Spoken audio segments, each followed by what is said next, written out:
Welcome to the conversation at airsafe.com. I'm your host, Todd Curtis.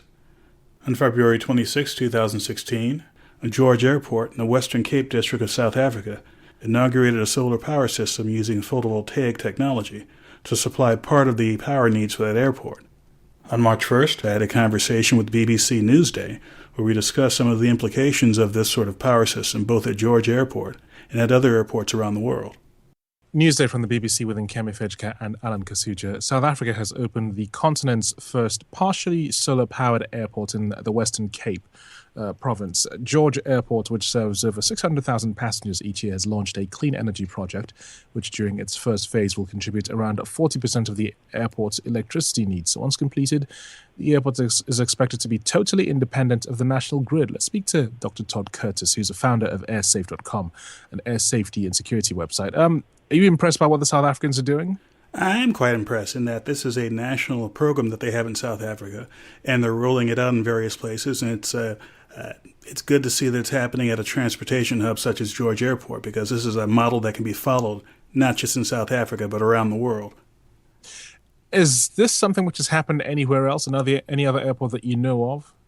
Well, there are a number of airports in the U.S. and elsewhere that have solar power installations, but on a small scale, not necessarily on the organized scale that happens in South Africa.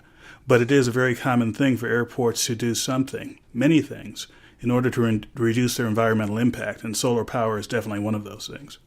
Are there any, what's what I'm looking for? Are there any potential pitfalls to using solar or to trying to implement it? Because I can imagine if there weren't, it would have been done already.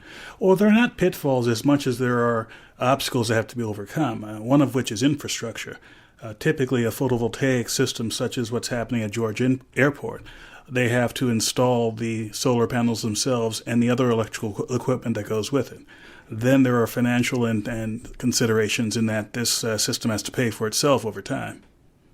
And I guess you've got to find where to put the solar panels as well. Certainly. This is an airport which, although it's near an urban center, they have plenty of territory adjacent to the airport. And that's common for many airports around the world to have some land that's not being used, sometimes for farmland, sometimes for light industrial. So there are many airports where this sort of installation can be used. Also, broadly speaking, this is Alan, by the way, it seems like these off-grid solutions are the future. And some people have actually suggested that the current infrastructure for hydropower, for example, might be obsolete in the very near future. Well, I wouldn't say obsolete as much as it will be working in concert with the other kinds of power that are out there. For example, South Africa has a plan to have all sorts of non-traditional power, that is not nuclear, not fossil fuels, as part of their solution. And photovoltaics will be one, as well as hydropower, as well as other power sources. They won't be eliminated as much as they'll each have a niche where they'll be the most efficient and effective.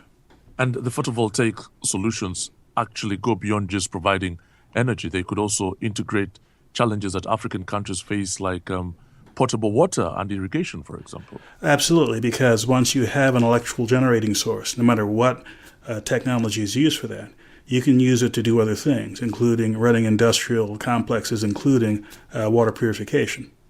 How much energy does an airport use?